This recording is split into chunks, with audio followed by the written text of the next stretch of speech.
scholars went? You mean the village keepers? Oh, let me think.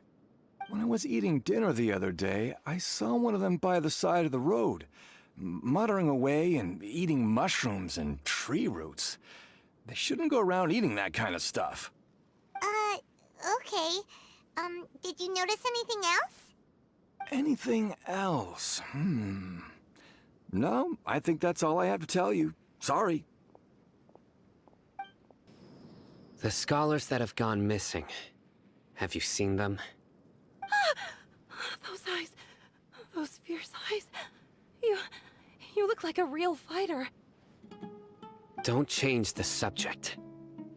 Right. You were asking about the the mad scholars. I think it's been a few days since I last saw them.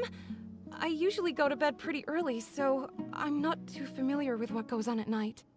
But honestly, I feel quite sympathetic towards them.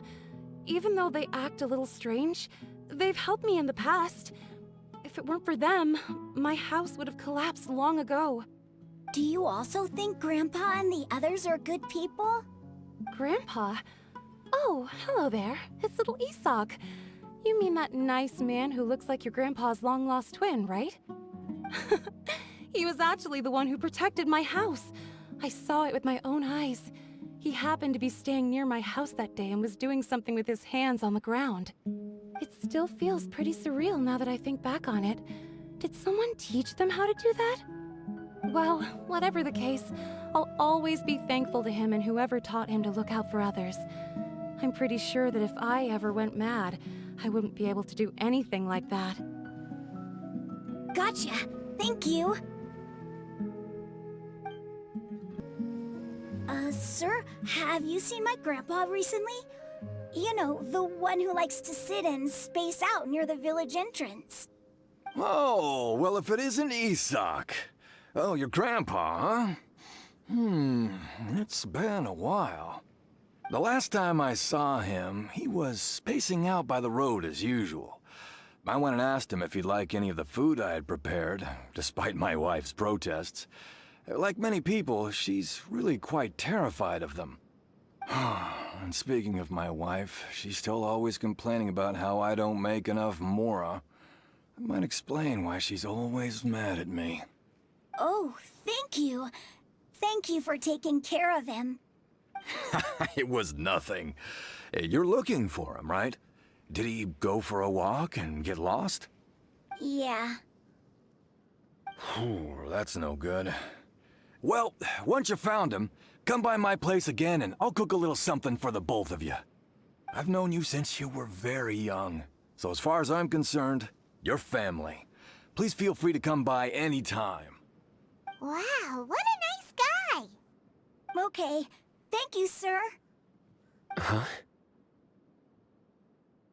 Don't say anything for now.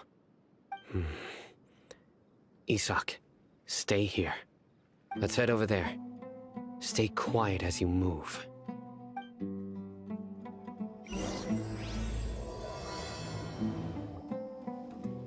Listen, see if you can make out what they're saying. Have you heard? The mighty King Deshret, the sovereign of our faith, will soon return to this world. Yes, of course I have. King Deshret is the one and only true ruler of this land. I've never believed in any other gods.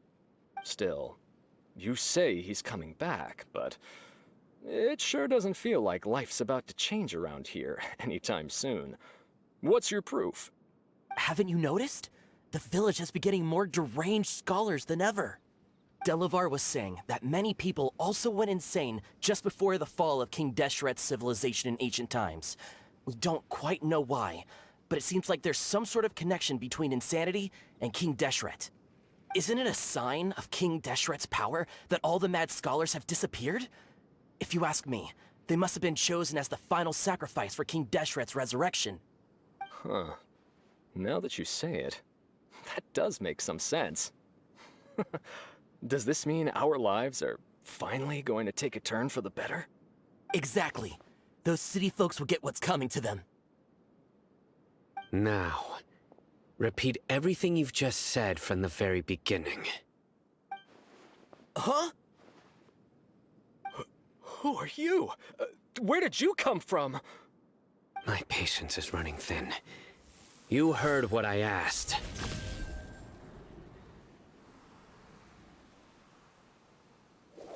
Yeah, bro, this guy's something else. Just look at his eyes. One wrong move, and he's gonna flay us alive. Let's not get on his bad side, okay? I am no match for this guy. Oh, okay, good sir. What is it you would like to know? Tell me about King Deshret's resurrection. Well, I only know a few things from hearsay. I went for a drink the other day and heard others talking about a rumor that the madmen will disappear and that King Deshret will return to this land. I'm not making this up, I swear! Hey, go on. Keep talking. It's true. It's all true, sir. We desert folk have had more than enough of those people at the academia. They keep sending us all their mad scholars and won't let us have a good life. Would you want to live like this if you were in our place? The radicals were even more thrilled than me when they heard the news. We're all praying for King Deshret's speedy return. Delavar also said that once King Deshret returns to our side, it's only a matter of time before we conquer the land on the other side of the wall. They're all willing to serve under King Deshret and fight for a share of the glory. Is that so? Seems like he still wants to know more. Keep talking. Got it. At first, I told myself it was just the drink talking, but then all the mad scholars vanished without a trace, just as the rumors said. Please don't beat me up just for mentioning these rumors. If I'm guilty, then everyone else around here is also guilty. I'm just saying what the others said. The people here really like King Deshret, but dislike the Dendro Archon. Where is this radical person you talked about? I haven't run into him over the past few days, so he probably hasn't been around the village. What about you, man? Have you seen him at all? No, not at all. We wouldn't dare lie to you. He's really not here right now. Sounds like you're not too close with the radicals. No, of course not. All we know are their names. I have many ways to stop you from talking. And many others to stop you from sending warning messages. So you'd best just stay home and hope I don't hear of you trying to contact anybody. Don't do anything until I've gotten to the bottom of this. Try something foolish, and even Candace won't be able to protect you. Yes, got it. We'll do just as you say. That scared Paimon half to death. Sino is pretty terrifying. He didn't try to reassure us at all. It's like he's used to hearing that. Oh, Paimon bet... I heard that. Sorry. It's part of being a Matra. The rumor we heard just now seems like a strong lead. But we need to check a few more places. Very well. Isak! I'm here. Where's your grandpa's house? Well, I can take you there. Just follow me. Grandpa, he likes to be alone. Sometimes he stares at the sky in a daze, and other times he just pokes at the ground with his fingers. Every now and then, he yells out at the top of his lungs, so a lot of people are really scared of him. But he's a good person, really. I know he is. I swear, he's just like my real grandpa. This is where Grandpa usually stays.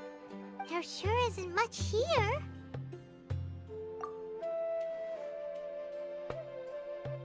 No. Incense? Please don't say it's the same one as before. But are you okay? Are you getting dizzy or need to lie down? There's a scent that you can sense, but I can't. A certain traveler here once passed out from that smell. Thankfully, Tighnari saved the day. And then he gave us a long lecture to explain all about how it worked. So, you know Tainari? Huh? You know him too? Are you two friends? Yes. Now that I concentrate, I can also make out the scent of incense. Wait, surely Tainari didn't lecture you too. No, no need. Did you first encounter this scent at Tainari's house? In the forest. From a scholar.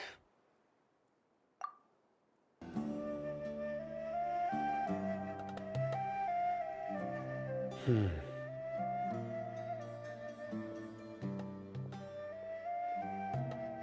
are you looking for, Sino? Here it is. Take a look right here. Paimon doesn't see anything. Although the traces have been completely buried in the sand, there are footprints here.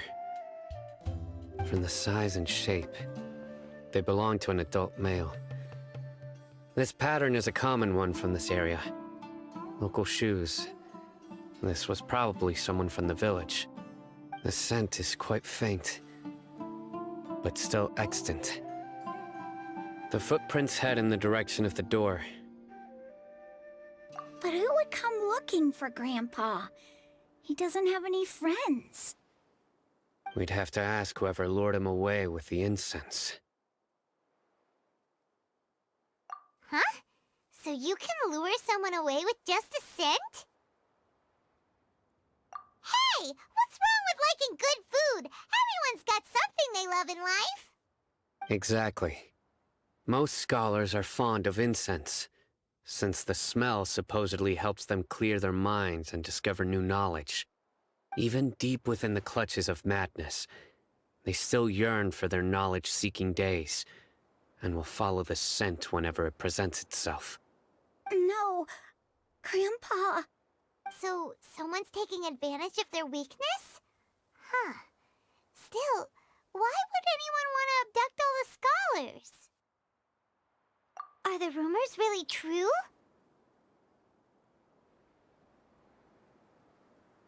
Could the disappearance of all the mad scholars have something to do with the radicals?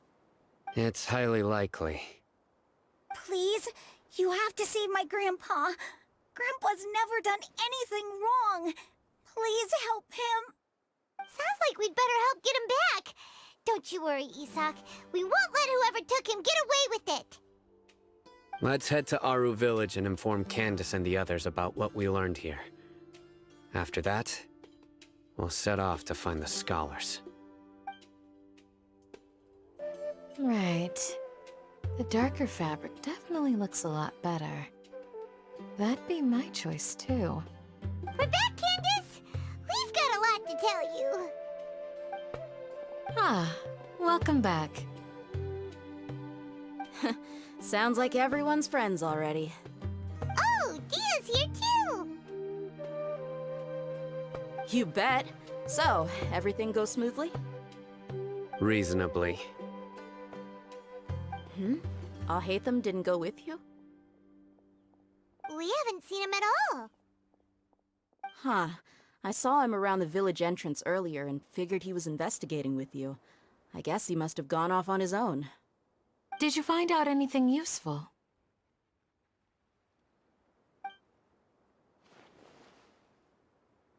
I see.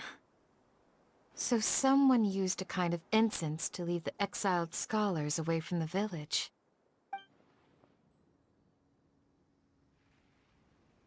The resurrection of King Deshret? First I've heard of it. Far as I know, the kind of incense you just mentioned is only popular beyond the wall. Scholars are fond of it, but as you can see, there aren't many scholars still studying around these parts. No seller would be able to make a profit here. Not to mention making incense is a labor-intensive process. You won't see anybody in the desert with the patience to make or sell something that requires that kind of effort. It seems someone from beyond the wall must have been supporting this. Makes sense. So what should we do then? Do we go back to the academia and search for leads there? If it was any other day, that would be your next logical step. But today, you've got me on your team, so you get an extra tip. Didn't you say that the villager got his news from the tavern? Well, I also like to drink at the tavern, so I know a thing or two about these radicals he mentioned. If Paimon remembers correctly, the leader of the radicals is some guy called Delavar. Ah, yeah. Delavar, the scar-riddled bandit, Engur, the wide-eyed butcher, and Jabari, the duck-tailed bearded crook. The whole lot of them are known around these parts.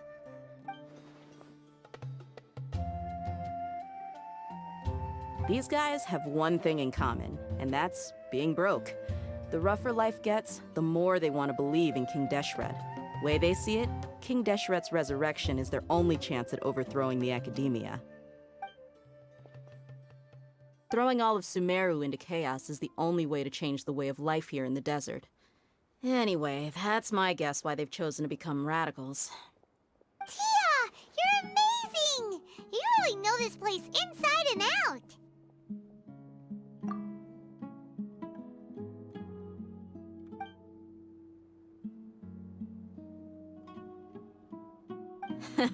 No merc can afford to slack off on gathering intelligence. Every more I've spent in the tavern has been a valuable investment. Let's head out. Now hold on, you're staying right here, Sino. Why? Aru Village is not a big place. Outsiders stand out here like a sore thumb. I'd bet word about you has already gotten out. The desert is unforgiving, so the way of life here is also a lot tougher than on the outside of the wall. You survive on making connections out here. Compared to you, mercs like me are just third-rate amateurs. I've got no actual fighting skills to speak of. But that also makes it a whole lot easier for me to gain the locals' trust.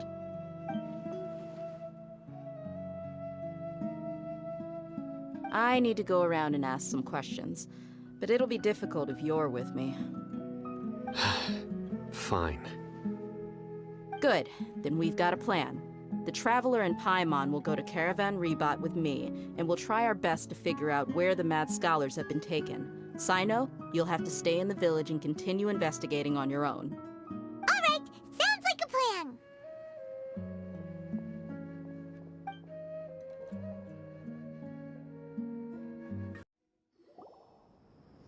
Well, here we are again! Sounds like you're starting to get familiar with the area. Paimon's amazed every time we see the wall of Samiel. How can a wall this tall even exist? It's almost unreal. I know what you mean. I had the same question every time I walked this way when I was a kid. Also, why is this high wall here? And can a wall really block sandstorms? It was only after I grew up that I realized the wall of Samiel isn't just there to keep out the sandstorms. It serves a more important purpose, keeping out people like us. Sumeru is run by wise and mighty sages. To them, us desert dwellers are nothing but tools that can be used and discarded at their whim. We're cheap labor, like livestock, but easier to control. Nothing more. Even if a child from the desert got the chance to obtain an Akasha terminal, almost all their requests for knowledge would be denied. The Academia believes we're underserving. Geniuses like Sataria are 1 in a million. The other children never get a single chance to try and rewrite their fate. Even though the Academia knows very well that we're humans, just as they are. That's terrible.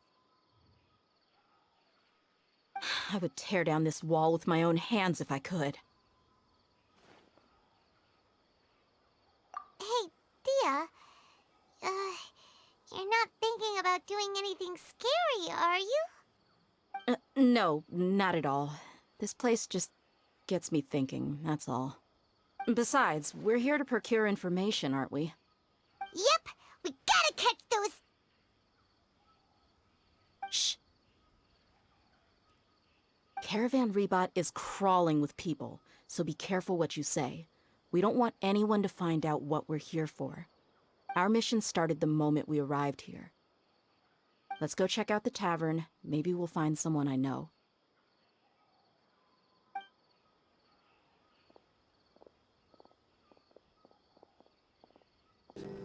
Just our luck. None of them are here today. You mean, you don't see anyone you know? Dia, is that you?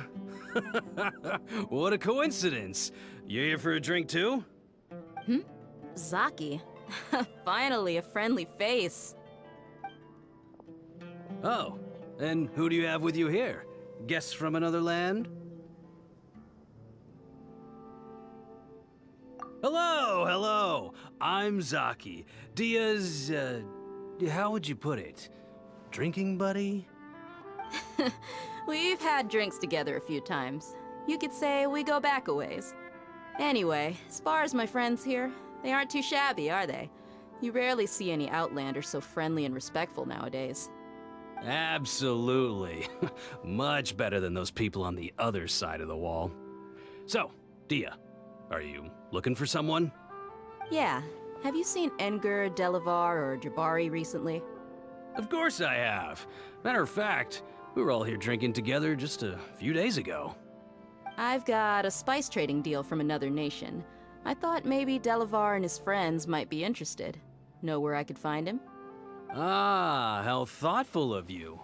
Then I assume you also know that Delavar's been having a hard time making ends meet these days, so you came here to help him out? Hey, keep it down. Let's just say I prefer to keep this deal a secret. Y'all at Caravan Rebot are like family. If there's more to be made, why not do it together? Besides, Delavar and his friends have muscle. They'd be a good fit for escorting the goods. Yes, how considerate of you.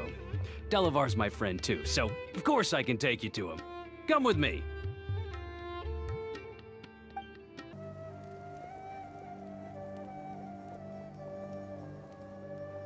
Are we there yet? Yep, this is the place. This place is practically deserted. What are they doing in a place like this?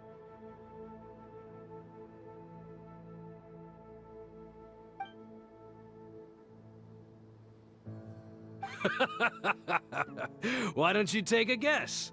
Go on, a wild stab in the dark.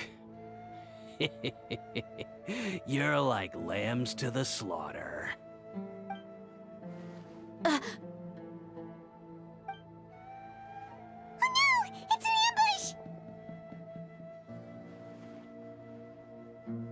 ambush! What's this all about, Zaki? Come on, Dia. You really think we didn't hear about what you said back in Aru village? The boys have kept a close eye on you from the moment you set foot there. Not only do I know that you're looking for Delavar, I also know that you've teamed up with people from the Academia to look for the missing scholars. So, you've been watching us from the very beginning? Uh-oh. Paimon knew leaving Sino behind was a mistake! And you left the strongest one in the village, didn't you? Who do you think you are? You really thought we'd fall for your little business deal nonsense? So you and Delavar have been partners all along. Dia, I guess it's only natural for a traveling mercenary like you to be out of the loop. Those of us who hang around the tavern have stronger bonds than you think. But you got one thing right. We're all looking forward to an uprising in Sumeru. There's nothing more we'd like to see than the desert folk overthrowing the Academia. If that's the case, then I'm sure Delavar wouldn't miss a second of it. I'll be honest with you. If it weren't for what you said in the village, your little monologue about the Wall of Samiel would have convinced me that you're one of us. Delavar. And Edgar, you're here too, huh? Long time no see, Miss Mercenary. You should have known the traitors are what us followers of King Deshret despise the most. Dia, I thought that you, a fellow desert dweller, would understand why King Deshret is greater than the Dendro Archon. Little did I know, you don't deserve to join us.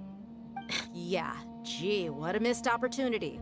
adopting radical views and kidnapping innocent scholars, all because of some baseless rumors. Anything else I'm missing out on? See? There you have it. Mercenaries are just a bunch of faithless scum with only one thing on their minds. Mora. Pathetic. You're all like a pack of street rats. You're not wrong. Mercenaries are driven by Mora, and my faith lies with whoever's paying me. As long as there's a profit to be made, anyone can become my friend. Enough talking! Get him!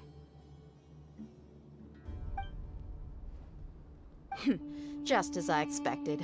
Let's teach him a lesson, traveler.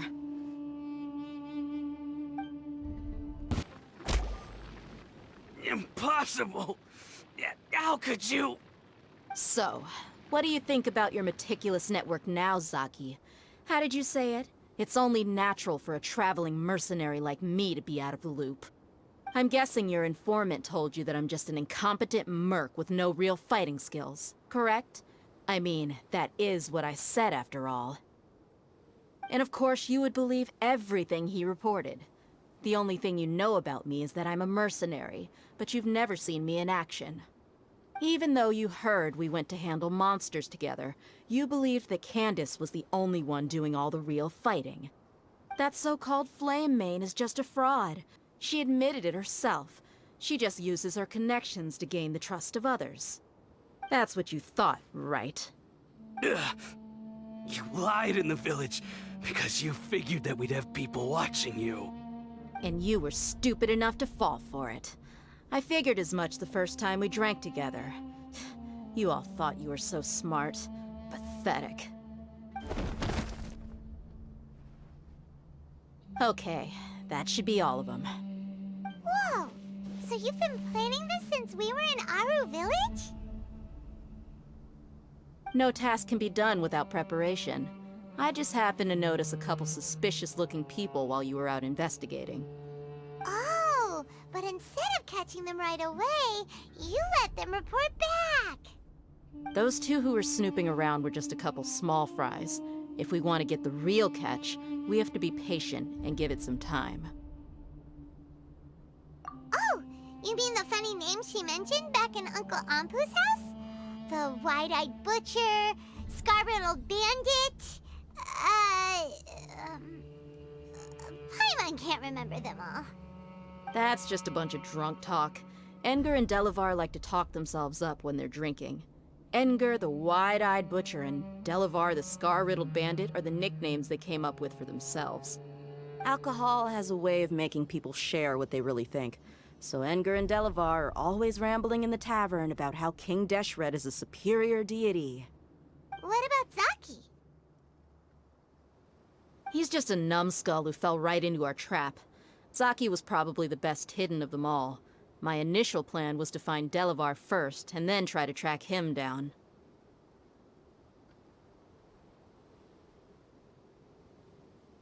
That's what you wanted to ask when we were at Uncle Anpu's house, right? Jabari is one of the villagers you talked to. You know, the one who wanted to treat Isak and his grandpa to some food. Wait, so he's a radical too? No, he isn't. I just needed to tack on a random villager name to make the eavesdropper think that I was making some wild guesses based on my impressions. Wow, what a genius idea! Well, that's an expert mercenary for ya. Ah, you're too kind. It was straight from the usual playbook, if I'm honest. So, that thing you were saying before, is it really true? About what? About how mercenaries only care about Mora, and that anyone's a friend as long as there's a profit. Does that bother you? What makes you so sure? Dia, do you dislike the Dendro Archon like the other desert folk? You two are pretty sharp. No, I don't have anything against the Dendro Archon. I've heard a lot of nice things about the Lesser Lord from Dunyarzad. I can understand her devotion and gratitude. Dunyarzad's just an ordinary person. There's no way a god would be so involved in the lives of everyday people, unless they were truly compassionate. I've begun to realize that the sages are behind everything that's happened recently. The radicals' blind belief in King Deshret, making the Dendro Archon out to be an enemy. It's all the academia's trickery. But I see through it all. And unlike them, I can never be hostile towards anyone who's never done anything wrong. Dia. Anyway, looks like we're done with business here. Traveler, lend me a hand. Let's tie him up and bring him to the village.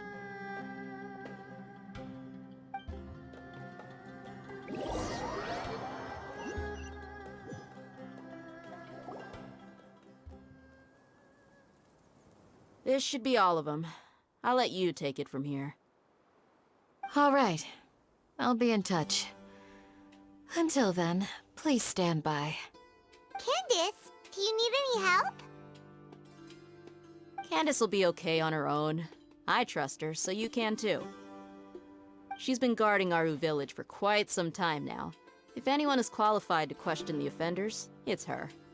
While I'm questioning them, why don't you pass some time by exploring the area? I'll meet you back here tomorrow morning, Traveler.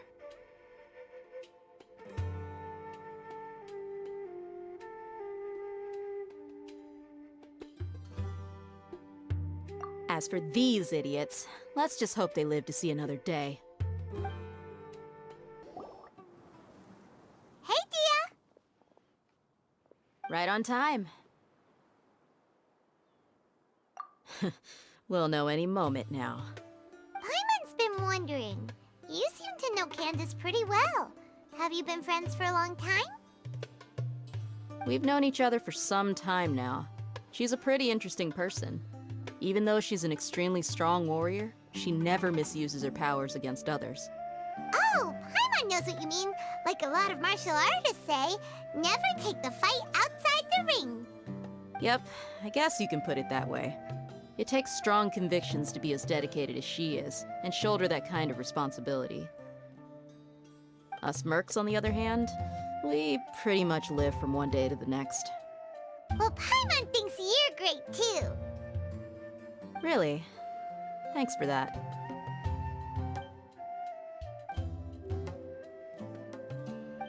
Oh, Sino's here, and he's pretty early too. Yes. I was here yesterday to help out a little. To help out? By doing what? Sharing some interrogation techniques. Oh, you mean you taught Candace some more persuasive methods? Right. Come on in, everyone. Come on, let's go inside.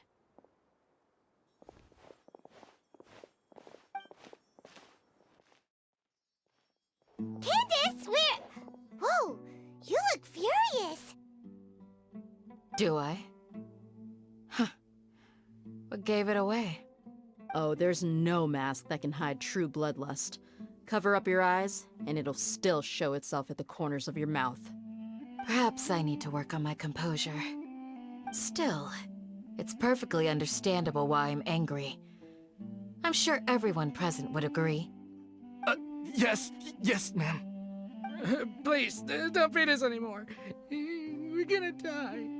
Well, looks like Sino taught her well. You fear death yourselves, yet you do not hesitate to place the lives of others at risk. The absurdity is mind-boggling.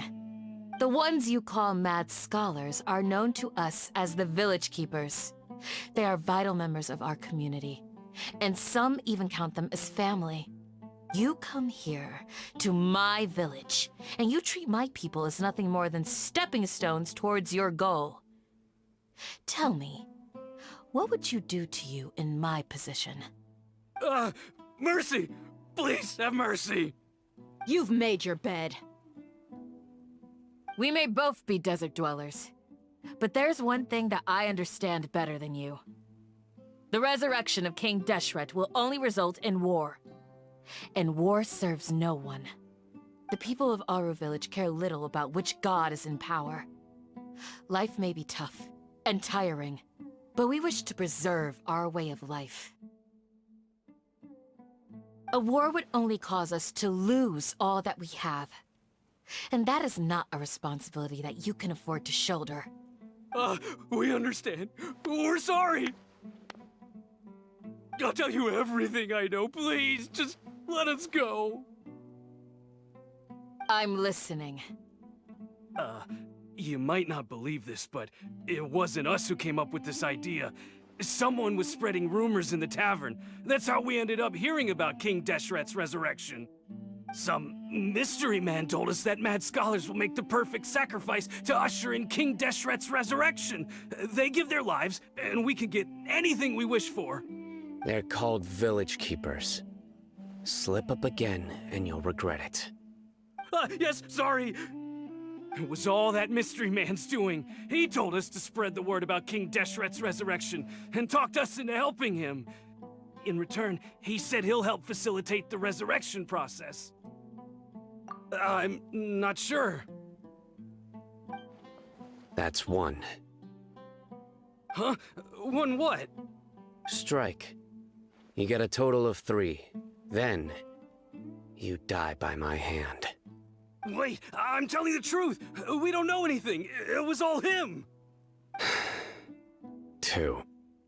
He got us to lure them out of their houses in the night with some kind of incense. We take them to a junction outside the village. Then the mystery guy takes them from there. You gotta believe me, please. I'm telling the truth, I swear. Just ask them if you don't believe me. That was indeed the truth. Traveler, go on.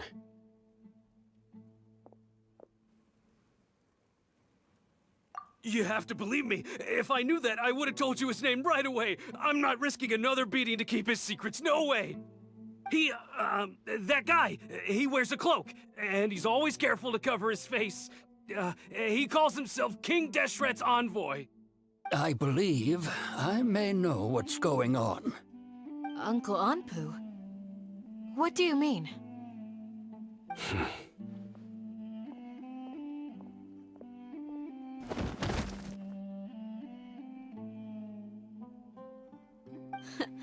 Smooth.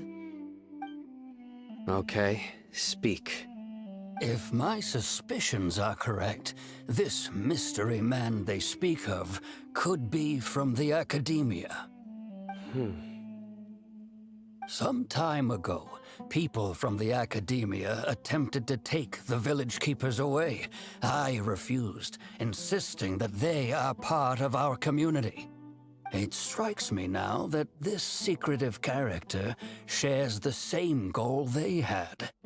Which means it's highly likely that the academia was purposely spreading a false rumor to trick the radicals into delivering the village keepers right into their hands.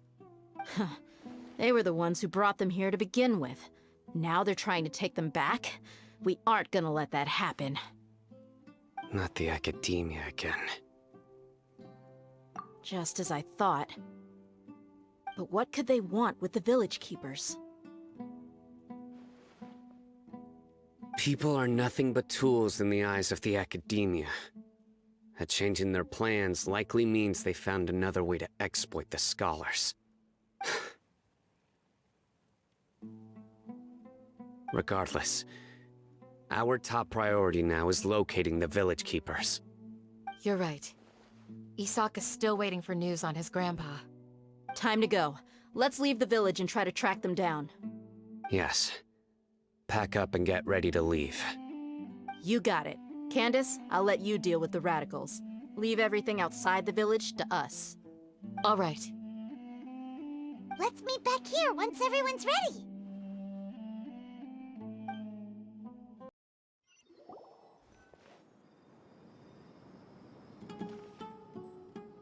Let's get some food in us and then we'll... Whoa!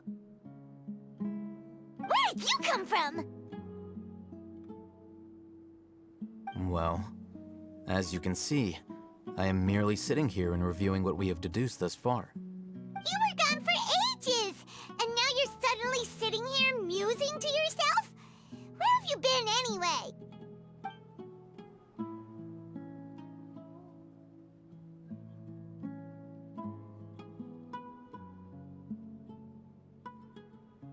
Hey, what's with the silence? You never think things through before asking questions. I'm giving you some time to make up for that. Paimon's so mad! Paimon's gonna give you an ugly nickname!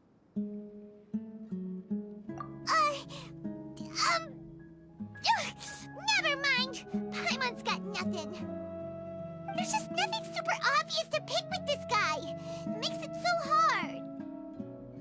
Well, you've heard nothing to suggest I left this whole time. So clearly, I stayed in the village to investigate. Anyway, you plan to leave Aru Village and keep searching for the truth of this matter, yes?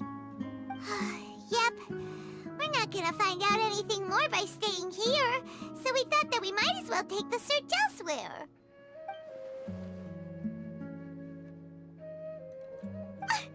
Enough with the silent treatment! No. I'm just surprised that you decided to team up with him. Alhaitham, you haven't helped us out at all ever since we arrived at Aru Village. Bold of you to question our choices. Yeah, you're all talk! While you were investigating, I had my own work to do, which I've now finished. Really? Paimon doesn't believe you. To be honest, we aren't really a team, so I have no obligation to inform you of my whereabouts. Not to mention that going separate ways allowed me to find some important information that you all had missed. Huh? Right here in the village? Correct. What did you learn? I'm going to take you to someone. But, before that, you need to understand where she's coming from. What does that mean? How do you think the residents of Aru Village feel about what we're doing? In other words, do you truly believe every single word the villagers tell us? You mean, some of them lied to us? Hiding the truth does not necessarily equate to lying. Again, these people have their reasons. Remember what Gandis said? Most people in Aru Village don't necessarily care which deity is in charge of Sumeru. That's because whether King Deshret or the Dendro Archon has power is of little significance to them. By contrast, the perils of their daily lives are ever-present concerns. They won't simply share everything they know with you without good reason. That's why you believed there was no further information to be found in this village. Glad you're following along. Among those you have talked to, there's someone who was consciously keeping you out of the loop. In fact, she's been observing your every move since you arrived. The reason being, to someone who only wants to live their life in peace, any external factors introduce unpredictability into the equation. Those eyes. Those fierce eyes. You look like a real fighter. Don't change the subject. It's quite obvious that she's intimidated by Sino's authority and strength. Right. You were asking about the the mad scholars. She corrected herself mid-sentence because she's aware that there are King Deshret fanatics in the village. If she sounds too friendly towards the village keepers, she could easily make herself the radicals' next target. I think it's been a few days since I last saw them. I usually go to bed pretty early, so I'm not too familiar with what goes on at night. Remember? She made a point of denying her involvement in anything that occurs at night. But honestly, I feel quite sympathetic towards them. Even though they act a little strange, they've helped me in the past. If it weren't for them, my house would have collapsed long ago. After speaking to the village chief, it became clear that the village keepers had protected Aru Village at night. In other words, the young miss was very much awake during that time. Then, why would she lie? By getting involved with an outsider, she risks drawing unwanted attention to herself. As for why she might be so wary about all this, Maybe you should ask her. I'll pass on this one. You said that she is afraid of me. If so, it's best if I stay out of this. We're on it! Miss Shawnee, as we discussed earlier, I've brought someone with me. Mr. Alhaitham, I'm aware of where you stand, but how can I make sure that your friends think the same as you? Huh? What do you mean? We need to clarify our stance or something? Go ahead and talk to her. You'll get the answers you want. Go on. Earn her trust. Is it really that simple? May I call you Traveler? Hi, Traveler. I want to ask you something. Do you think the resurrection of King Deshret can truly change Sumeru for the better? Why's that? That's very similar to what Miss Candace says. I know you two are friends. That's why I'm willing to talk to you, even though I do have some reservations. Before, I wouldn't even have the courage to ask something like this. Traveler, do you believe our lives will get better?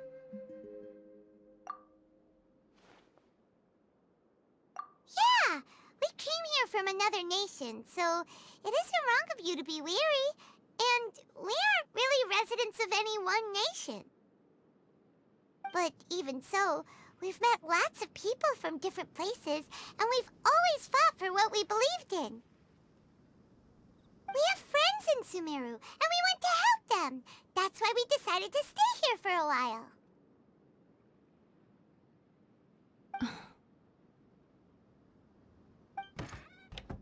I want to trust you. My apologies for posing my questions like that. To be honest, I didn't expect you to come back for more information. Alhaitham told us you have your reasons. It's okay. We understand. The fact is that only one side of my family is desert folk. I don't really fit in anywhere in Sumeru. Some believe in the Dendro Archon, while others believe in King Deshret. I don't belong to either side, and neither side would want me. Speaking of which, the Radicals mentioned that they despise traitors. Do they just think that anyone who's different from them is a traitor? Yeah. Some people can be so narrow-minded when it comes to bloodline and beliefs. It makes no difference what I say or how I behave.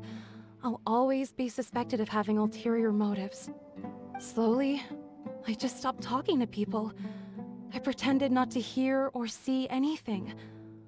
All I want is to live my life in peace. And then it happened. The village keepers who had helped me disappeared with no explanation, and I didn't dare breathe a word about it to anyone. Until now. You can tell them. I'm sure he'll keep your secret. All right. I'll tell you what I told Alhaitham. I actually have a sharper sense of hearing than most. Sometimes, I hear strange crying sounds in the night. There are ghosts? Perhaps. I'm not sure. It's faint, but it's definitely the sound of crying. It comes from far away in the distance, and always carries very raw emotion. It used to be louder and more frequent, but ever since you arrived in the village, it doesn't seem to happen as often, and when it does, it's much quieter. I have to focus really hard to make it out. I confirmed this with the guards on night duty. They also have someone with a good ear, and he's heard similar sounds at night. But, because we're in the middle of a desert, he would rather believe that they are the cries of beasts than ghosts. There's really nothing around these parts, except for an old hospital not far from the village. I think they used to use it for treating Elazar, but it's been abandoned for years. Yeah, let's go! Whew.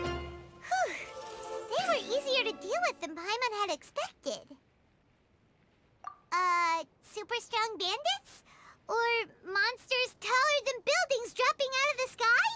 Or, something like that. He looks super serious. We gotta stay on our A game too. This is the one.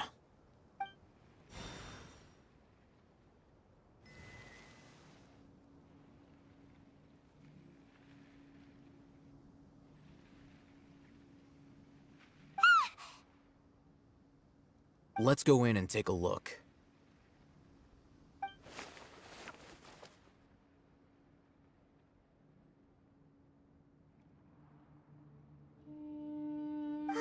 Hey, Ahitham, we haven't found squat. Are you sure we aren't wasting our time here? Patience. Shawnee says she only hears the crying at night.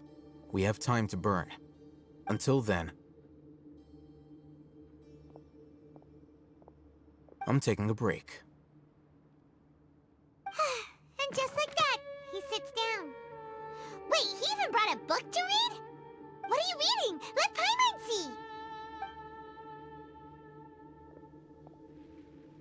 Okay, sure.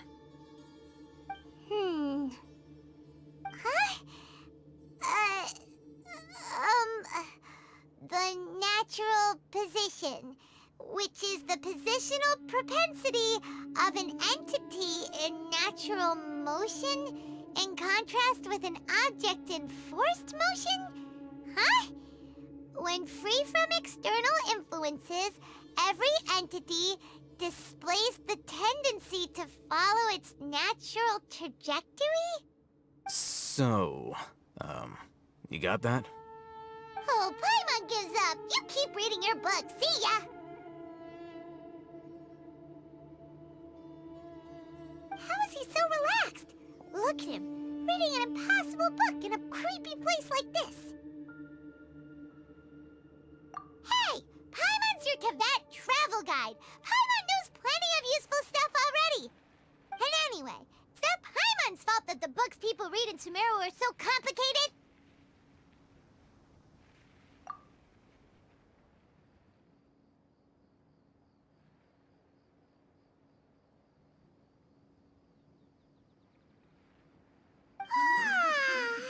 Paimon's getting so sleepy. Huh? What was that sound? There it is. It's coming from that direction. Is the sound coming from here? Huh. Paimon's not seeing anything.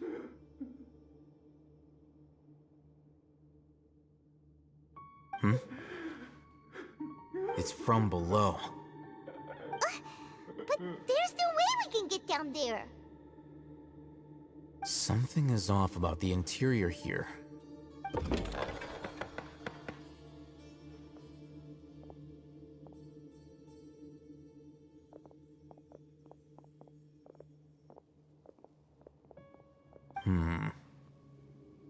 As I thought, there's a hidden structure. Wow. It's like they tucked another hospital into this one. Oh, it looks like there are other mechanisms around here. Let's keep exploring. Huh? Look, there's someone over there. Good idea. Let's approach him slowly without alarming him.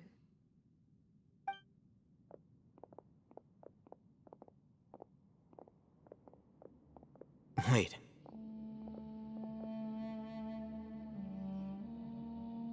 You're...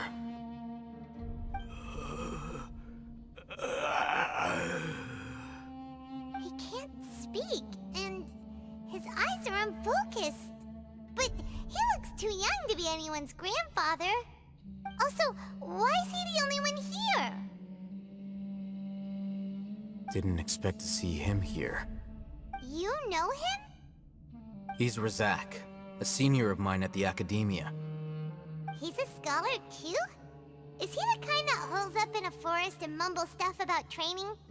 No. And that's the problem. Razak was never involved in any of those things. He never trained in the forest, let alone reach Satyavada life. Leaving that question aside for the moment, him being here alone means that we might be too late. Looks like they've already taken everyone away. For whatever reason, they left Razak here. Perhaps they simply didn't have time to come back for him. There are drag marks on the ground. They're clearer by the doorway. Someone was forcefully drawing a cart that was loaded with something heavy. Loaded with people? That is one possibility.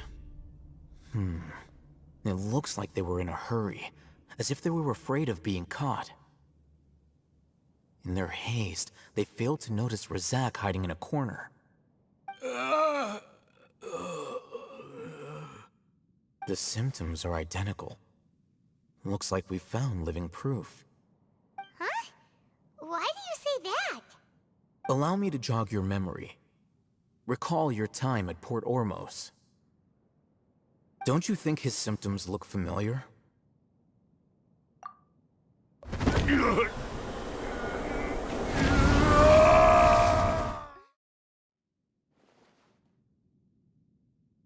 Oh, now that you mention it, they're acting the same way.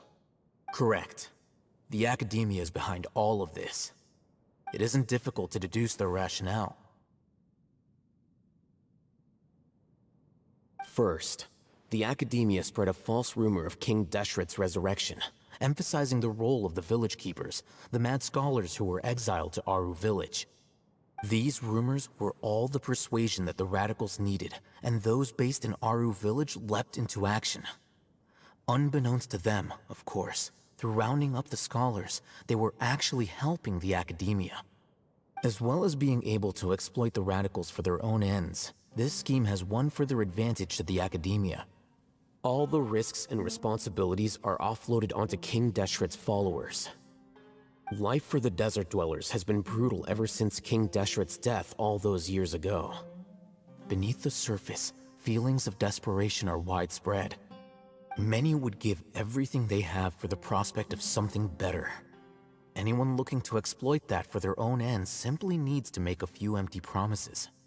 Even if complications arise, people will see that those involved are all followers of King Deshret and look for no further explanation than differences of belief. A deep-seated mistrust of the desert and everyone in it by the rest of Sumeru will make sure of that. The notion of an Academia plot wouldn't even cross their minds. It may seem like a simple strategy, but it is able to work wonders under Sumeru's current circumstances. Oh, that makes a lot of sense. It's in line with the village chief's theory, too. But there's still one very important question. Wasn't it the Academia that brought the scholars to Aru village in the first place? Why does it want them back now? Throughout this process, one thing has changed. The scholars' identity. First, they were scholars. Then, they became lunatics. After that, they were exiles. And finally, they become missing persons. An exile is still patently a living, breathing human being. But when someone becomes a missing person, that is brought into question. If you can't find someone, you have no way of knowing what exactly happened to them. That makes missing people an ideal resource. Resource? For what exactly? One possibility is that the information in their brains could be extracted into knowledge capsules. Extracted? You mean canned knowledge comes from people's brains? With the technology of the Sumeru Academia, it's entirely possible. Perhaps the process caused them great suffering, which is why they cry out in the dead of night when no one is watching them. So, the human brain... Nope, nah, Hyman doesn't want to think about this. I'm the Academia scribe, after all. I'm familiar with their projects. Anyway, judging by Razak's state, the contents of a divine knowledge capsule were extracted from his mind. But something went wrong in the process. Or perhaps his curiosity got the better of him, and he used such a capsule for himself. Hyman's a little confused. Can they just use anyone's brain?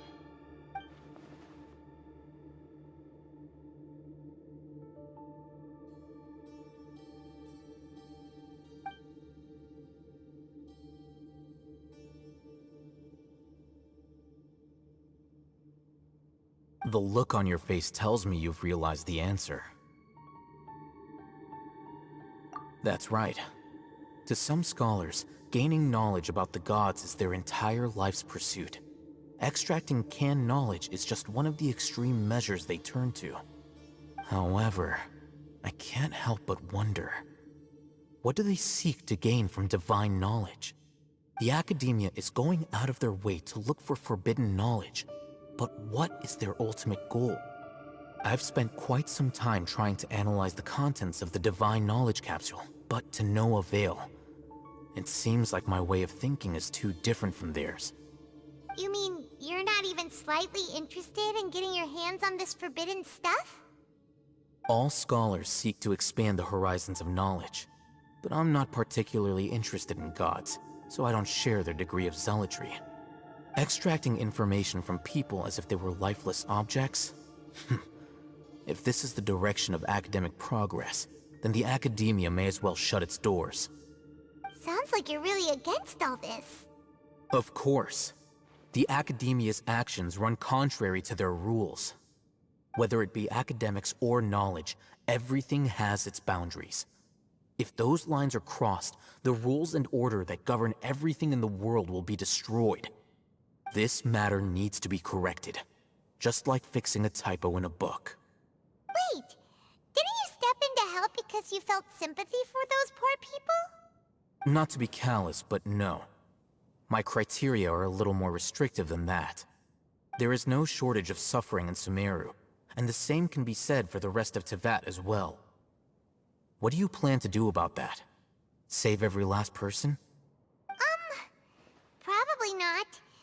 Paimon's not sure. You can say that. Simply put, I don't blindly place my faith into strength or heroism. I do what I want. The Divine Knowledge Capsule is something I want to investigate in full. That doesn't mean I'm willing to take action for the sake of a few strangers.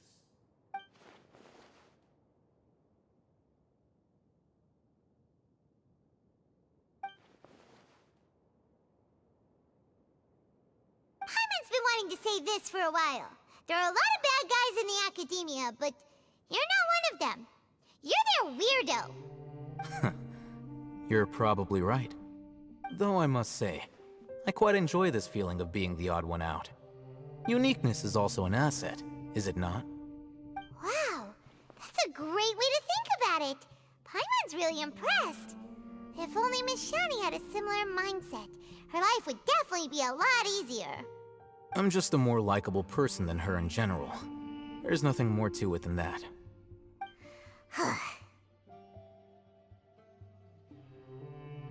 He won't last long if we leave him here. Let's take him with us. We'll work out our next step after we return to Aru Village. We're back! You must be tired. You should rest and take some water. What's the situation? Who's this? Unfortunately, somebody who's too young to take on the role of Isak's grandfather. Nevertheless, he's one of the people we're trying to find.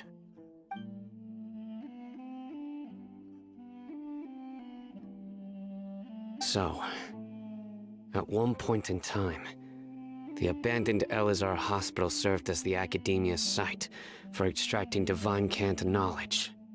Yep, pretty much.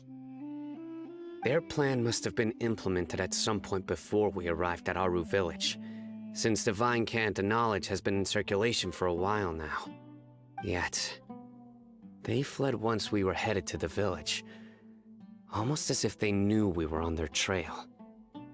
Why is that? Yeah, why is that? We may have a mole in our midst. One of us could be secretly revealing our whereabouts to the Academia. Huh? Are our friendships that shallow? Looks like none of you have realized wherein lies the issue. Sino, you're the reason why they can predict our movements. supposed to mean? Choose your next words very carefully. It is simply a logical inference. I have my reasons. So what you're saying is, Cyno's the mole. Interesting. And here I thought you were the most suspicious one, Alhaitham, since you were always acting alone. I know. You have a point. But I realized something as we were returning from the hospital. Cyno isn't like any of us. What are you trying to say? Do you still remember who you are, General Mahamatra? As a Matra, you are no doubt privy to certain kinds of information. Before you can take action against someone, you are required to have all the facts available, including the less than savory details. Simply put, the academia has traditionally allowed you access to a wealth of sensitive information. Knowing their modus operandi, wouldn't you expect them to take precautions against you? If you want to raise a vicious wolf, you need to make sure that you can avoid its bite. The academia is monitoring me? It's not that simple. The academia has eyes all over Sumeru, but they have a special protocol for dealing with you. Every so often comes a Nyagarbaha Day. On this day, the academia enters new information into the Akasha through knowledge capsules. I remember seeing a thick notebook next to the control panel once. Its contents were all about the General Mahamatra, his activities throughout the day, preferred methods of enacting judgment, everything. You're saying that the academia entered my information into the Akasha too? But what's the point in doing that? My actions aren't important enough to be added into the Akasha. The Akasha is capable of computation. The Akasha's algorithms are entirely capable of predicting your movements using the data entered. When you would depart, the route you would follow, your destination. It knew all of this. It predicted my every move. The academia has been watching you longer than you think. However, the fact that you resigned is proof that their suspicions were well-founded. So that's how it is. Cyno adheres to his principles so strongly that he's actually a thorn in their side. Tenacity of will and steadfast faith are worthless to the academia. They need scholars who are easily pliable and mindlessly go after anything they can profit from. Cyno, don't take it to heart. This just proves how much of a trustworthy ally you are. They escaped because of me. Don't blame yourself. It's not like any of us would have known. I have an idea. If they predicted my movements, then I might be able to guess where they went. Whoa, you bounced back fast. There is always an opportunity for safety after danger passes. Oh, so that's how it is! Paimon gets it now! If the academia is trying to avoid Cyno, then the safest place would be... Yep, that's right! They'll want to proceed in the direction opposite of where I'm going.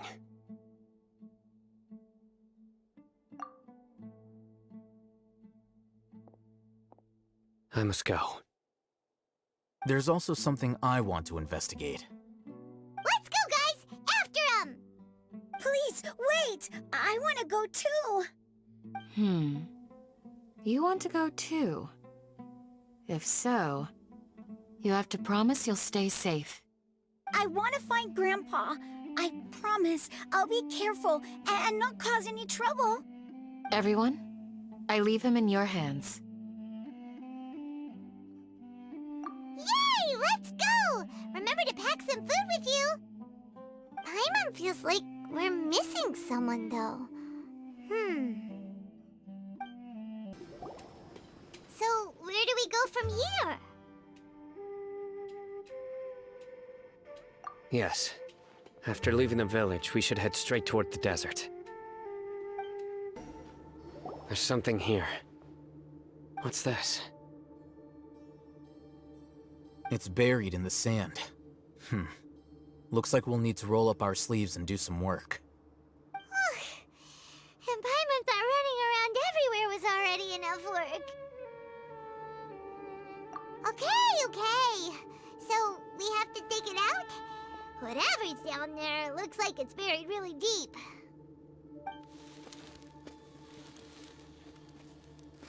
These are likely fragments of an Academia-developed device, something akin to a headset.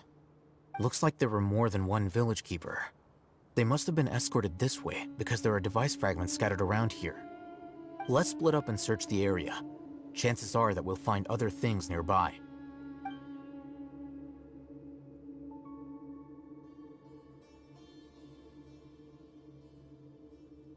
Is this what we're searching for?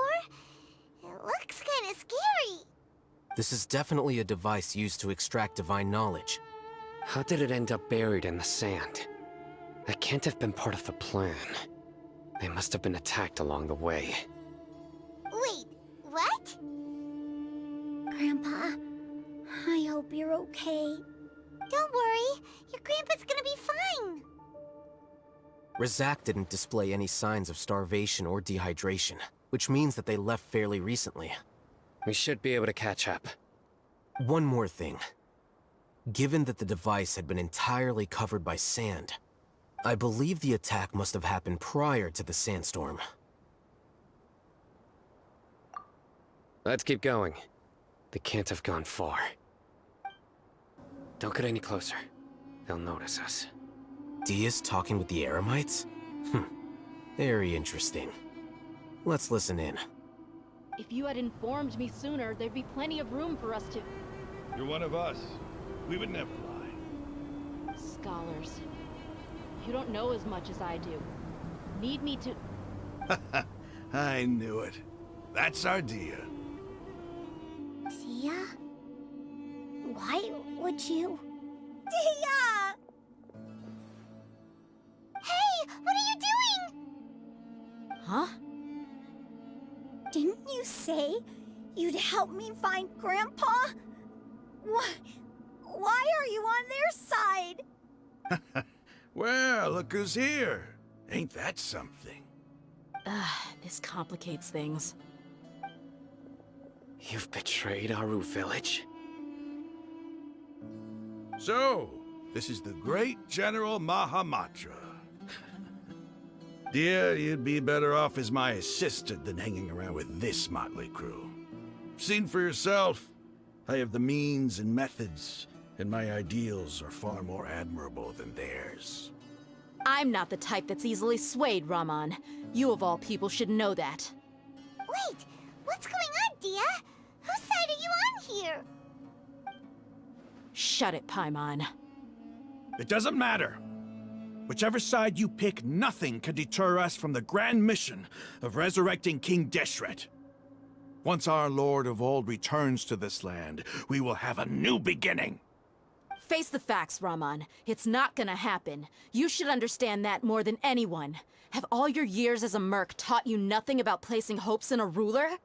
I'm a desert dweller and a proud follower of King Deshret. Whether I live by the edge of the sword or in peaceful comfort, my soul will always carry this conviction. It's not too late yet. The village mad scholars aren't gonna bring King Deshret back to life. You don't understand, my dear lady. Pursuing our faith is our purpose in life. Even if the chance of success is 1 in a million, we must be willing to give everything we have. Even if it'll expose you to the Academia? Even if they end up disbanding the Eremites? Your Eremites, which you've worked so hard for all these years? Yes. We've waited a long time for this day to come. The sun and the moon no longer shine here. All you see now is cracks in this desiccated land. But fate has finally dealt me a hand to play against the Academia. With these scholars in our custody, we'll stomp the Academia's forces and fight our way beyond the wall of Samiel. Ridiculous. Think about it. The Academia controls the entirety of Sumeru. Your powers are negligible in comparison. If you still don't believe me, then try asking these 2 men. They're also against the Academia, but neither of them are as arrogant as you are. They look more like pawns of the Academia to me. Why would I listen to anything the people of Greater Lord Rukkhadevada have to say? Filthy traitors. Your god abandoned all honor and betrayed King Deshret. We desert dwellers will never trust the likes of you. It's impossible to communicate with someone so hostile. Perhaps we should. Do you really believe that by kidnapping the scholars, you'll be able to negotiate with the Academia? These people have no value as bargaining chips, but I could be persuaded to take their place as your next hostage. These scholars were exiled from the Academia. I, on the other hand, am their current scribe, and will be a much greater asset to you. Wait, you can't be serious. So, you want to trade places with the hostages, do you? Precisely. Any wise person would gladly accept my offer. What are you thinking? What if they decide to kill you instead? Well, that would be bad luck for me. However, I'd get the chance to observe the scholars, perhaps even find out the truth. Think you can talk me over with that confident look of yours? I'm not trying to persuade you. I'm using this as a means of joining forces against the Academia. You are the scribe. What do you have against the Academia? Not all desert dwellers believe in King Deshret, and the same applies to the Academia. Why must all knowledge seekers approve of the Academia's way of doing things? You Academia scum. Every last one of you is nothing but a hypocrite, just like everyone else on the other side of that wall. I've made myself clear enough. I won't listen to another word from the Dendro Archon's people. Not so fast. I'll hate them. Do you stand by everything you just said? I never make empty promises. You know you're making a dangerous decision, right? I do. Good. Raman, hear me out. These people are my friends. Maybe you can't take the followers of the Dendro Archon at their word, but what about me? Do you trust me? We've known each other for years. Of course I do. In that case, I'm willing to vouch for their honesty with my right arm. Come on, Raman, don't be a coward. If you're serious about taking on the Academia, you need to steel yourself. You can't be afraid. An arm from the Flame Mane. You've piqued my interest. But what if you refuse to oblige? What should I do then? No one's a fool here, Dia. We're mercs. And mercs don't tend to live long unless they have their wits about them. You're not wrong, but this is different. I promised my friends that we'd bring back the village keepers together. Let's do it right here then. Give me your right arm as proof of your resolve. Don't listen to him! He's not even trying to negotiate! He just wants to make things more difficult! That's fine. Are you crazy? We came here to save lives. One arm for that many people is still a pretty good deal, if you ask me. Raman, I'm holding up my end of the deal here. You'd better not let me down. Sure. Go ahead and cut off her right arm.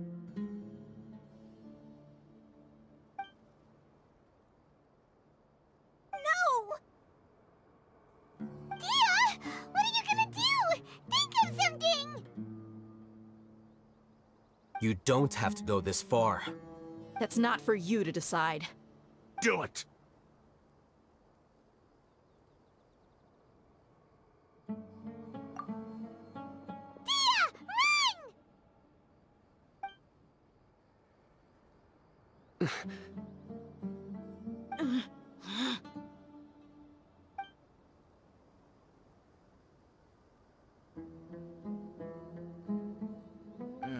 Stop!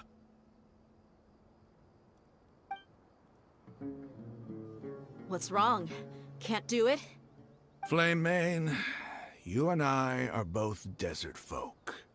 Cutting off your arm is no different than cutting off my own fingers. Where's the sense in cutting my own kin to pieces? You've shown me that you're serious. Go on now, take your friends and leave. Meet me in the desert at noon tomorrow.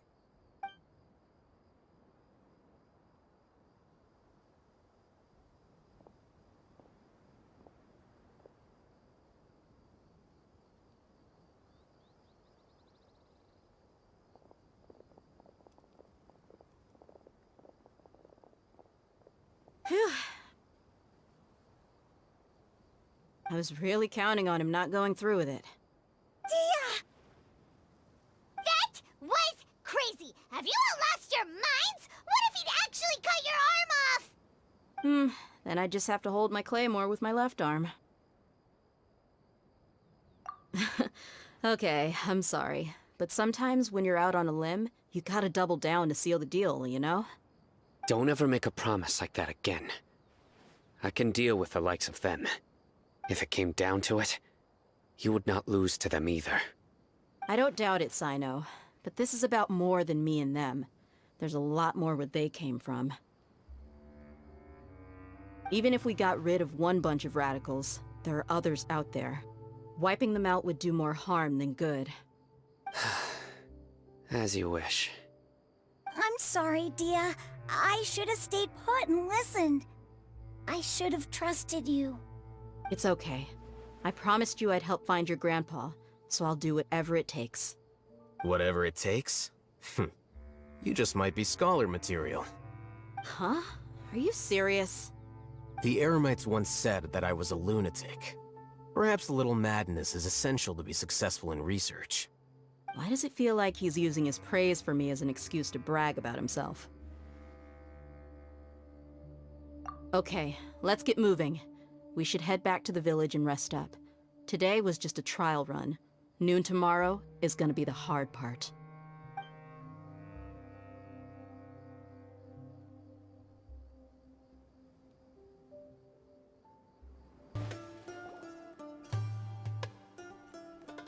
You're all here so early. Looks like we have everyone here. Isak, are you sure you want to come with us? I'll watch from a safe distance. Dia, I want to be there to bring Grandpa home. Okay, let's go then. Dia, wait. What's the matter? I heard that you were quite reckless yesterday. No more of that today, understood? Or I'll be very upset with you. Fine.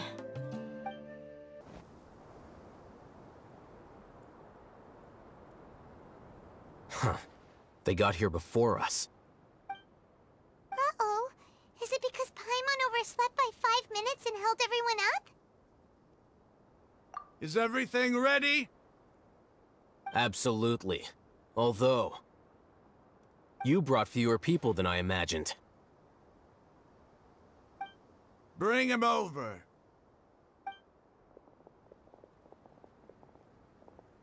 Grandpa! Why is there only one of them? Rahman, I've always thought of you as a man of his word. What's this about? It's a 1-for-1 exchange. Sounds fair, don't you think? And let me put it this way. Agreeing to any kind of deal with the Dendro Archon's people is already a huge compromise on my part. Don't you think you've asked enough?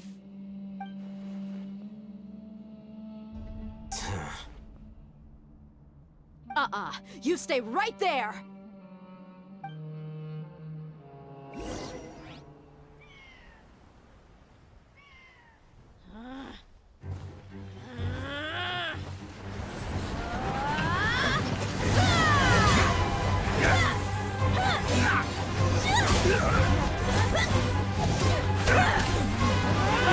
Boy, what do you think you're doing? Grandpa! Don't you see this blade here? You coward! Why are your hands shaking? Wait a second! It's a earthquake!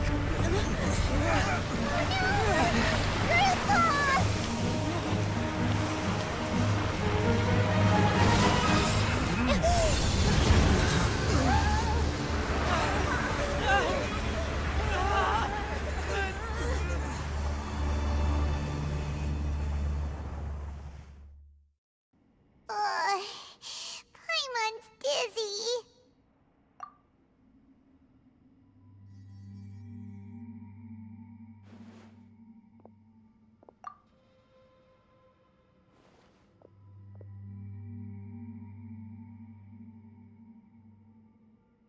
Ugh, this day's going just great. What a nuisance. The sand dune collapsed. I saw an energy field. The village keeper protected us. It glowed green with Dendro. Just like you said, it may well have been the remains of Lesser Lord Kusanali's power inside the scholar's body. The Dendro Archon. The present one. Grandpa? Grandpa? Oh no, he's getting confused again. Hey, look around you. Did there used to be a temple here?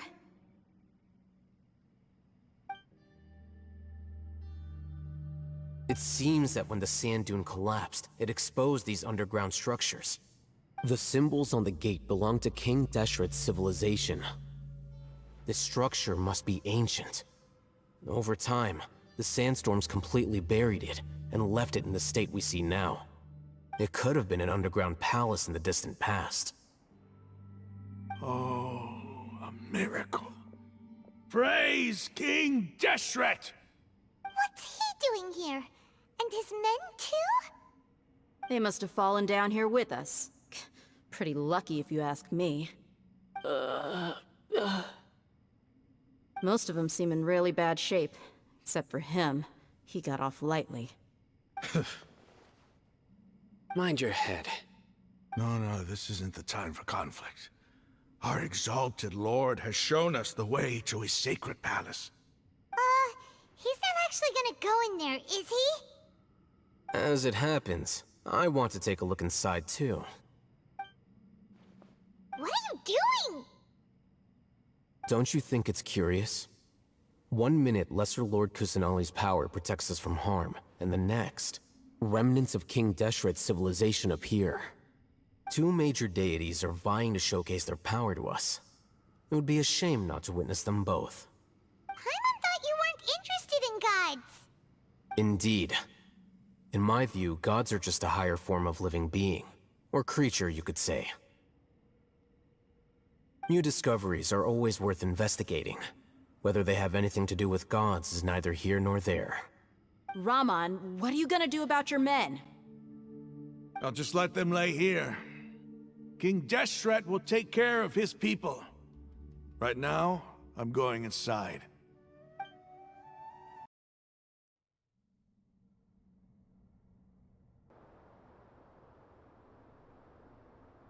It's full of life here. This defies comprehension. It looked completely desolate from the outside. Yet, it flows with energy inside. Yeah, and there's so many plants. It's so pretty. Sir Raman. Huh? Me? Do you see another Raman here? Are you mocking me? What do you mean, sir? Interpret it however you want, but there's something I'd like to draw your attention to. While this structure is clearly left over from King Deshret's civilization, the energy that flows in here is that of the Dendro Archon. Whatever you say. It's not like I have a vision. There's nothing to be angry about. Think of this as an academic journey. It does seem kinda strange. If that's true, then we might have to explore this whole area to find an explanation.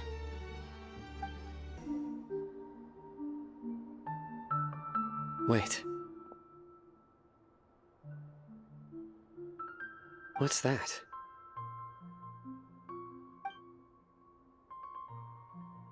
load of flowers, and it looks like there's something among them. These are King Deshret runes. They left something behind. Yes. It's an elegy written in an ancient script. What does it say? Here lies our faithful priest Kasala. His wisdom is a miracle among the people, deserving of high praise and admiration. You can read ancient King Deshret script? Of course. Every student needs to master at least 20 languages before they graduate. He's not serious, right? There's still something off about this place. The elemental energy here is too concentrated. The scent of life. Is it trying to tell us something? Is this it? Analyzing.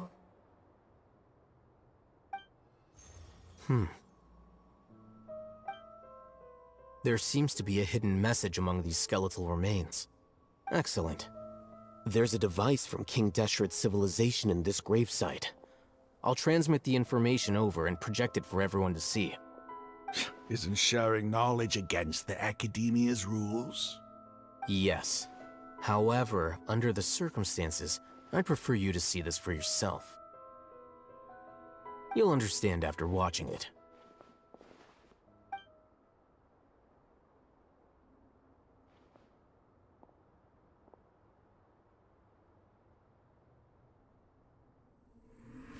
Civilization is born of knowledge, but so too can knowledge be its demise.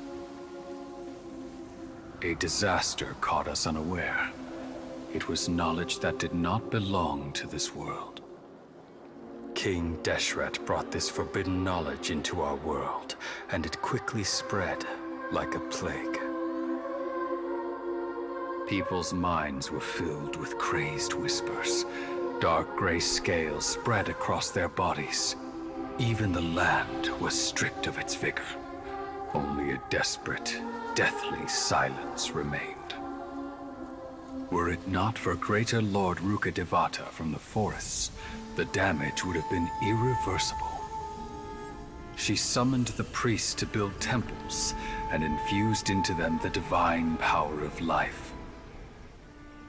The disaster was miraculously tempered, and the embers of our civilization were preserved in Aru village. Alas, the miracle could not last. As long as forbidden knowledge continued to exist, it would forever blight this world. In the end, the proud king of the desert, my eternal lord, chose to sacrifice himself. I have spent my whole life since guarding one of these many temples. But now, my duty is coming to an end. As I close my eyes for the final time, the sight of that noble deity will appear in my vision once more. In helping King Deshret to eradicate forbidden knowledge, she exhausted her strength, and her form became that of a small child. How strange. Now that I think of her, I no longer have any fear of death, for I sense that the spirit of life will abide with me during my eternal sleep. Children of the desert, cling no longer to past grievances, but hold tight to the memory of this act of benevolence. What was that? The priest's memories. No, impossible. Greater Lord Rukkhadevata. So the former Dendro Archon and King Deshret were never enemies at all.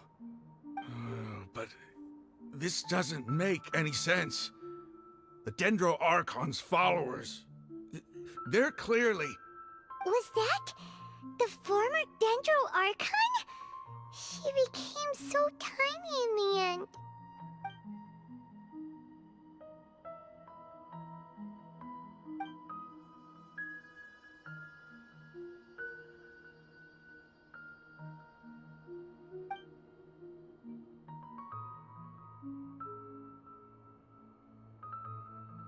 You might be distrustful of the Akasha, but there's no reason for you to doubt King Deshret's technology.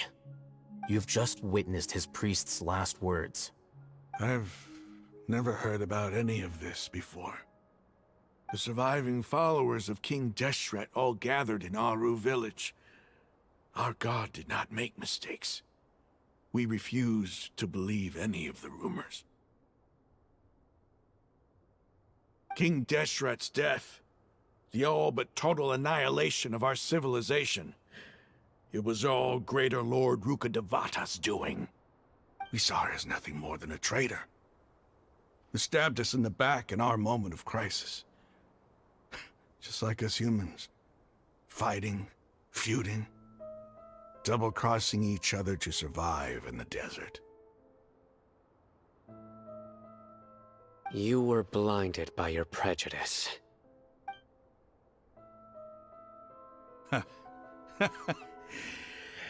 If I hadn't seen this for myself, if I hadn't witnessed his last words with my own eyes, ears, and heart, how could I ever begin to accept this? The truth is so far from what I've always known. Am I really supposed to believe that after all these years, all this time seeking revenge, suddenly now my enemy is my savior? Raman, that's enough. Give it a rest. You're starting to make a fool of yourself. Dia, tell me, my Eremites and I, what are we even fighting for?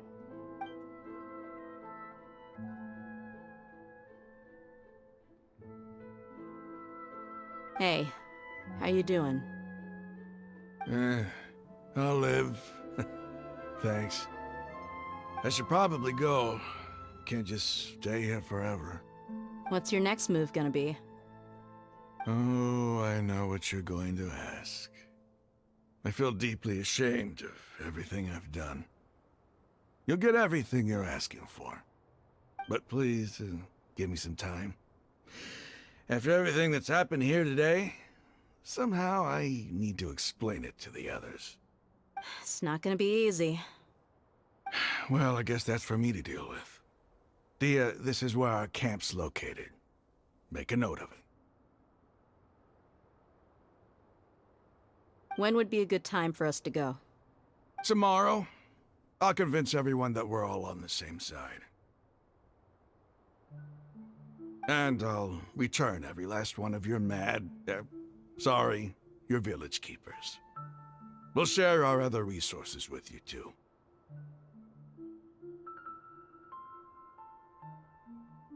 You seem to finally understand that our true enemy is the sages. Yes. The gods never gave up on anyone.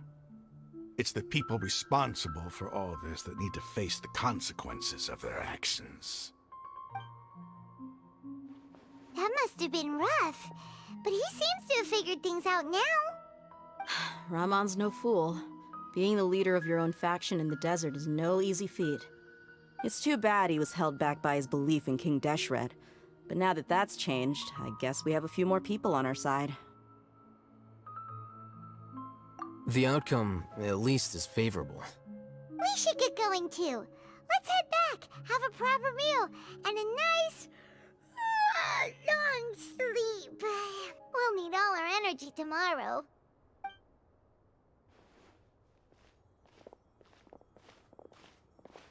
Hmm. Sino, we're leaving! Stop yelling.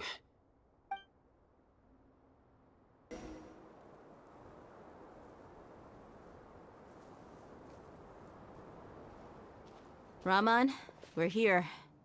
Everything's been arranged. Someone will bring the village keepers back to Aru village shortly. I guess all I can say now is, thanks for agreeing to help. Don't mention it. I think we can both agree you went to hell and back for it. But we share a common cause now. From here on out, we're allies. Where are the perpetrators? I'll bring you to them. Follow me.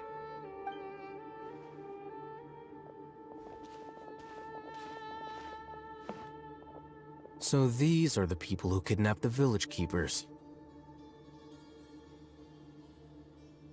Oh no, it's the scribe! There's no need to yell. No one can help you now. We've been all over the desert trying to find you! That's right.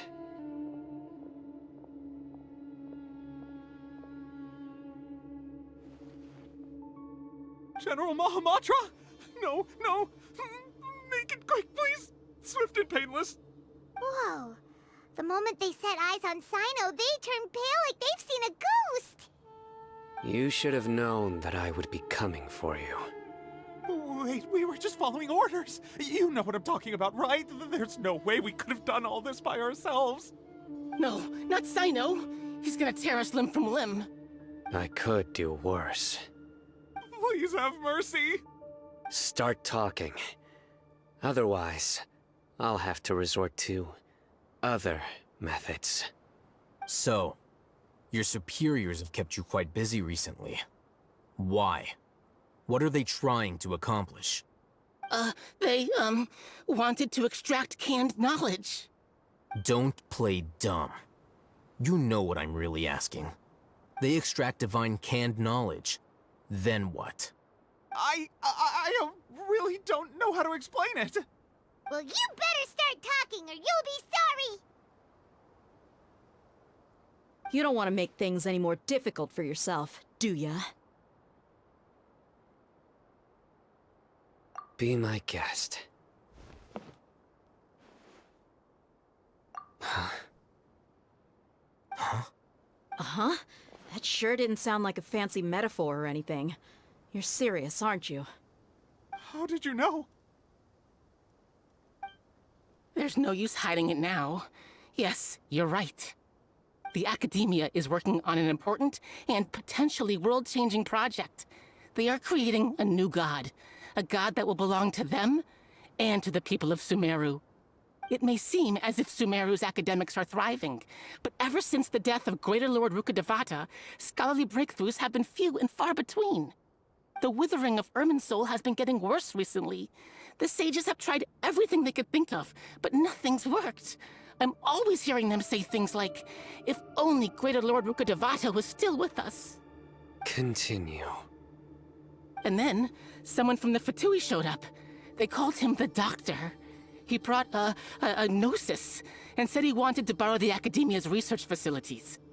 The Doctor was previously expelled from the Academia. At first, the sages looked down at him in disdain. But when he said those words, everyone's expression changed. He asked them, "Do you wish to create a god?" This is what the arrogant ignorance at the extreme end of academia looks like. First, the Academia spent a long time constructing a divine vessel, which was based on an exquisite humanoid puppet. After that, they harvested dreams via the Zeb-Zerus Festival Samsara, maximizing the Akasha's output. With the Doctor's help, and the Akasha now functioning at maximum efficiency, they were able to use it to extract the power from the Gnosis and convert it into a divine core. Next, they decided that their new god needed to possess divine wisdom. For that to happen, they needed a huge quantity of divine canned knowledge. It adds up. But how do you determine whether the knowledge extracted is of divine origin? Call it an educated guess? The Academia has been trying to figure out the exact source of the Scholar's madness for centuries, but to no avail. Nobody can explain the cause of this phenomenon. Surely you can see what that implies, Scribe Alhaitham.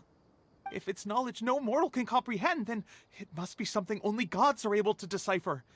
In other words, it's the source of the God of Wisdom's omniscience and omnipotence.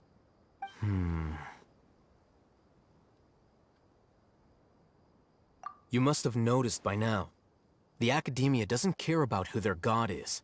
It's the ability to exercise control over knowledge and wisdom that matters. It is as if they are cursed with a desire for omniscience and omnipotence that burns in their blood.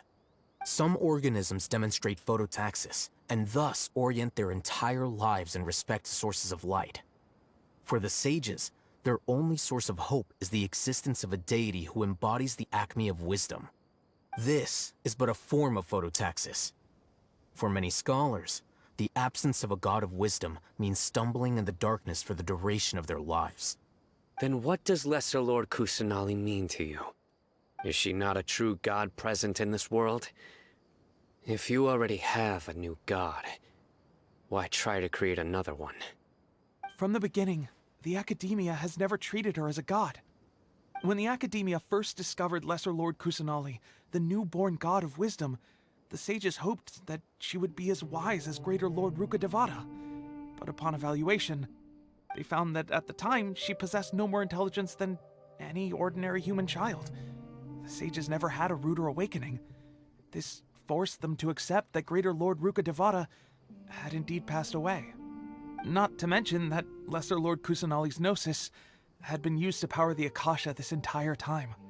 By herself, she has neither an Archon's raw power, nor the spectacular insight expected of a god of wisdom. Slowly but surely, people began to forget about her existence. So, this is the path the sages have chosen.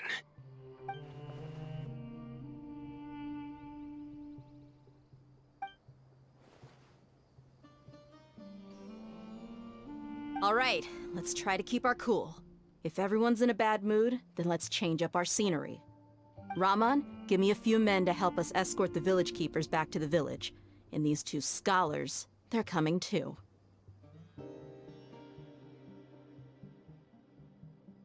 Sure, as you wish. The village keepers you found have all been returned to their homes, and each one has a dedicated caregiver to look after them. The two new scholars are being kept under close supervision, too. Really great work, everyone.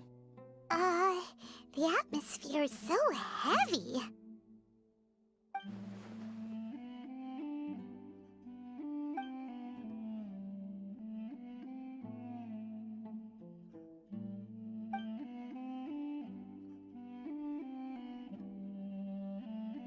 Hey! Say something! Stop spacing out! Come on, is there nothing left to talk about? In that case, let's all get some water and try to think about something else. Or I can go fetch some snacks. Oh! Paimon's so coming with you! Do you have any plans, Traveler? Gods above, you're not talking about work, are you? So you were still withholding some information?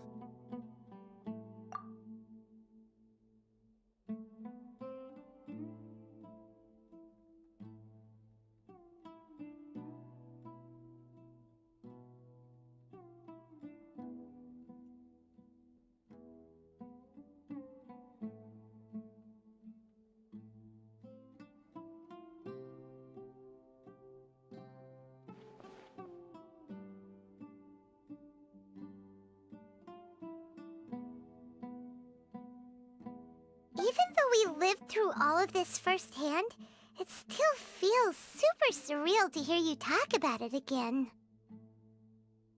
What a whirlwind of a story. I felt like I was holding my breath the whole time. It seems like there'll be more issues to face in the days ahead than I'd anticipated. Still, now's a good time to make our next move. Now that Raman's joined us, we'll be an even stronger team. It's time to make a plan. Indeed. These events are a flagrant transgression of the rules in every sense. We cannot allow it to continue. So, everyone, are we on the same page? Crush the sages and rescue our god. That is our ultimate goal. Well, let's brainstorm a little more about what other resources we can draw on. The next time we gather here, we must have a solid plan. Yep, it'll work out for sure.